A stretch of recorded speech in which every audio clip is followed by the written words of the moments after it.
मोहन मिश्रा भी हमारे साथ मौजूद हैं। कृष्ण मोहन मिश्रा, ये दोनों को एक तो प्रोब के लिहाज से भी और वैसे भी ग्रुप कैप्टन का नहीं रहना, ये एक बहुत बड़ा झटका, एक बहुत दुखद खबर।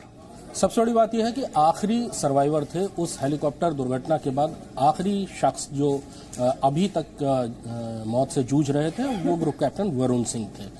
तो उनसे जो जानकारी मिलती वो बहुत ही जबरदस्त होती, क्योंकि उन आखिरी पलों के बारे में सारी चीजों की जानकारी ग्रुप कैप्टन वरुण सिंह दे सकते थे उस कमेटी को, हाई पावर कमेटी की, जो कि जांच कर रही है।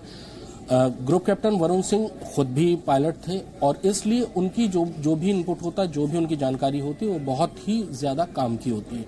लेकिन जैसा शुरुआत में बताया गया था कि ग्रुप कैप्टन वरुण सिंह भी 80% तक जल चुके थे और उनको लाइफ सपोर्ट सिस्टम पर रखा जा रहा था तब से लेकर आज तक।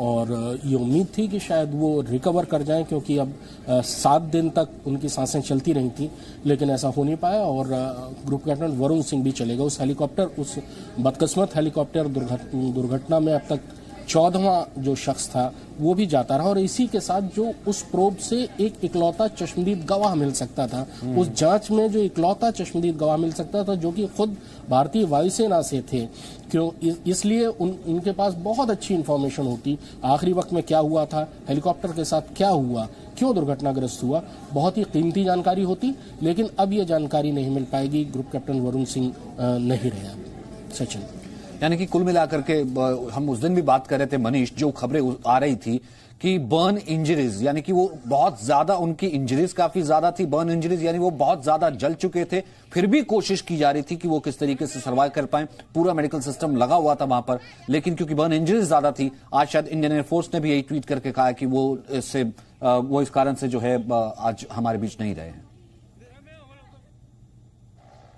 जी हाँ, बिल्कुल। जिस लेवल की उनकी इंजरी थी उसको लेकर के काफी कोशिश की जा रही थी। लगातार वो सीरियस बने हुए थे, हालांकि स्टेबल थे, लेकिन ये कहा नहीं जा सकता था कि किस तरीके से वो आगे उनका जो बॉडी है वो रिस्पॉन्ड करेगी, क्योंकि अक्सर ऐसा होता है कि जलने के दौरान और इस लेवल की जब इंजरी होती है तो कई मल्टीपल फेलियर होते हैं, कई तरीके की बॉडी में दिक्कत होती है और बड़ी एक विकट स्थिति होती है, क्योंकि दवाओं को देना, लाइफ सपोर्ट पर बनाए रखना, ये एक बहुत ही मुश्किल होता है और ये एक बड़ा कॉम्प्लेक्स प्रक्रिया होती है, क्योंकि आपको सिर्फ बर्न का ख्याल नहीं रखना होता है, आपको बॉडी के और भी जो पैरामीटर्स हैं उसको देखने होते हैं। लेकिन दुआओं में बहुत दम होता है। सब यही सोच रहे थे कि जिस तरीके से पूरा देश ग्रुप कैप्टन के लिए दुआ कर रहा है तो इस लड़ाई को जीत के आएंगे, क्योंकि जिस तरीके से मैं आऊंगा आपके पास वापस। कृष्ण मोहन मिश्रा, अब तक की अगर हम प्रूफ की बात करें तो कुछ सामने आया है या अब तक कुछ शेयर किया गया है? ब्लैक बॉक्स मिला था और उसके बाद की कुछ और प्रोब या कुछ जानकारी?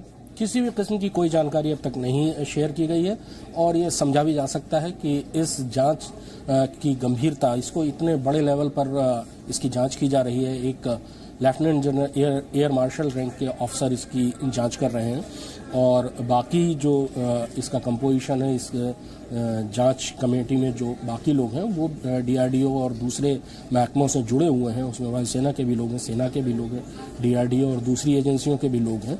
तो बहुत ही हाई लेवल की ये जांच है और अभी तक उस जांच के बारे में किसी भी चीज़ की कोई भी चीज़ शेयर नहीं की गई है कि आखिरकार ये जांच किस बिंदु तक पहुंची। लेकिन जाहिर है कि इतनी बड़ी दुर्घटना, ये कहा जाए कि भारतीय सेना के इतिहास में ये सबसे बड़ी दुर्घटना है कि इतने हाई रैंक का सर्विस में जो अफसर है उसकी किसी दुर्घटना में जान गई हो। इससे पहले 1963 में दुर्घटना हुई थी, लेकिन उसमें जो लेफ्टिनेंट जनरल रैंक के ऑफिसर्स थे, दो लेफ्टिनेंट जनरल थे, एक मेजर जनरल थे, एक ब्रिगेडियर साहब थे, लेकिन आज तक कभी जनरल से भी ऊंचे किसी अफसर की जान किसी भी दुर्घटना में गई नहीं है।